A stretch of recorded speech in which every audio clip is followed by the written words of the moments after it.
नमस्कार। आज हम बात करेंगे उस अदृश्य शक्ति के बारे में जो हमारी दुनिया को रोशन करती है, उसे चलाती है, बिजली।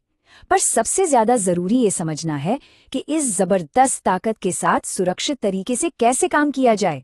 तो चलिए इसे समझने के लिए एक बहुत ही सरल सा उदाहरण लेते हैं। सोचिए, बिजली के तार पानी के पाइप की तरह हैं और इन पाइपों में जो इलेक्ट्रॉन बह रहे हैं वो बिल्कुल पानी की तरह हैं। इस एक छोटी सी एनालॉजी से ये जो अदृश्य शक्ति है ना, इसे समझना काफी आसान हो जाता है।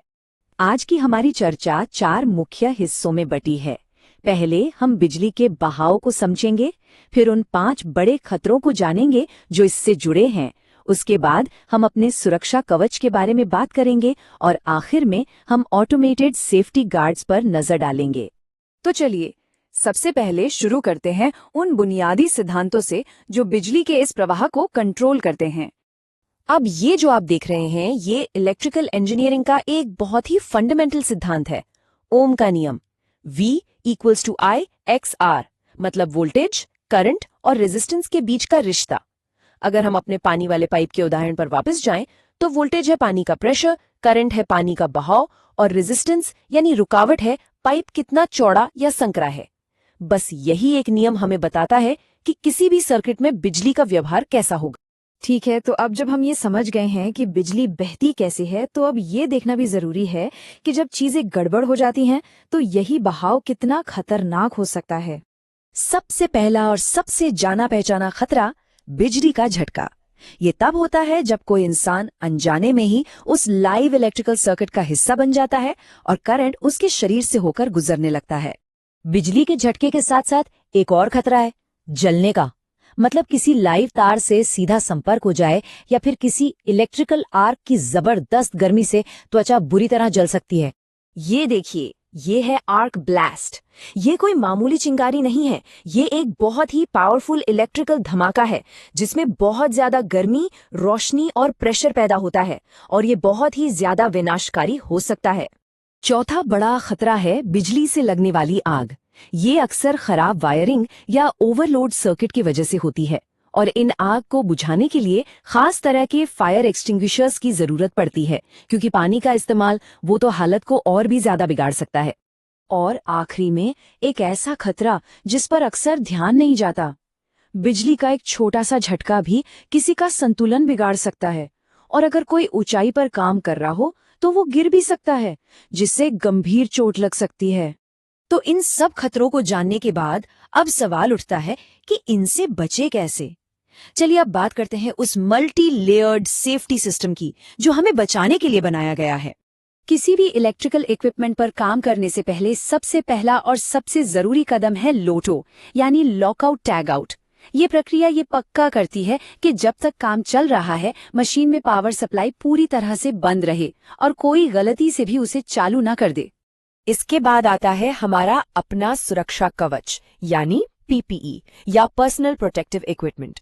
ये इंसुलेटेड दस्ताने, जूते और दूसरे गियर हमारी पहली डिफेंस लाइन है जो हमें बिजली के सीधे संपर्क से बचाने के लिए ही डिजाइन किए गए हैं। ग्राउंडिंग एक और बहुत ही जरूरी सेफ्टी फीचर है। ये एक तरह से बिजली के लिए एक सेफ एग्जिट रूट है। अगर कोई फॉल्ट करंट है, मतलब ऐसी बिजली जो अपने रास्ते से भटक गई है, तो ग्राउंडिंग उसे सुरक्षित तरीके से जमीन में भेज देती है। और फिर आते हैं सर्किट ब्रेकर्स। ये हमारे घरों और ऑफिसों में लगे सिस्टम के गार्ड की तरह हैं। जैसे ही उन्हें कोई ओवरलोड या शॉर्ट सर्किट महसूस होता है, वो फौरन बिजली की सप्लाई बंद कर देते हैं। तो यहाँ सबसे जरूरी बात जो याद रखनी है वो ये है कि बिजली से लगी आग पर कभी भी भूल कर भी पानी का इस्तेमाल नहीं करना है। पानी बिजली का अच्छा कंडक्टर होता है और इससे हालात और खतरनाक हो सकते हैं। हमेशा CO2 या ड्राई केमिकल वाले अग्निशामक का ही इस्तेमाल करें। चलिए अब जरा उन 2 स्मार्ट डिवाइस पर नजर डालते हैं जो मिली सेकेंड में रिएक्ट करके हमारी जान बचा सकते हैं, LCDs और ELCBs। ELCB यानी अर्थ लीकेज सर्किट ब्रेकर। जैसा कि नाम से ही पता चल रहा है, ये डिवाइस ये पता लगाता है कि कहीं करंट सर्किट से लीक होकर जमीन में तो नहीं जा रहा, और जैसे ही से ऐसा कोई लीकेज मिलता है ये तुरंत पावर कट कर देता है। RCD यानी रेजिजुअल करंट डिवाइस थोड़ा अलग और ज्यादा स्मार्ट तरीके से काम करता है। ये लगातार ये चेक करता है कि सर्किट में जितना करंट जा रहा है क्या उतना ही वापस भी आ रहा है। अगर इसमें जरा सा भी फर्क मिलता है, जिसका मतलब है कि करंट कहीं लीक हो रहा है, तो ये बिजली काट देता है। तो इन दोनों में असली फर्क क्या है? देखिए, ELCB बस ये देखता है कि क्या करंट जमीन में लीक हो रहा है, वहीं RCD ये देखता है कि क्या सर्किट से कोई भी करंट गायब है, चाहे वो कहीं भी गया हो। इसी वजह से RCD को ज्यादा संवेदनशील और असरदार माना जाता है। जरा सोचिए, ये कैसे काम करता है। किसी ने गलती से खराब तार को छू लिया, करंट उसके शरीर से बहने लगा। RCD इस छोटे से करंट के असंतुलन को मिलीसेकंड्स के अंदर पकड़ लेता है और पावर सप्लाई बंद कर देता है, इससे पहले कि कोई गंभीर नुकसान हो पाए।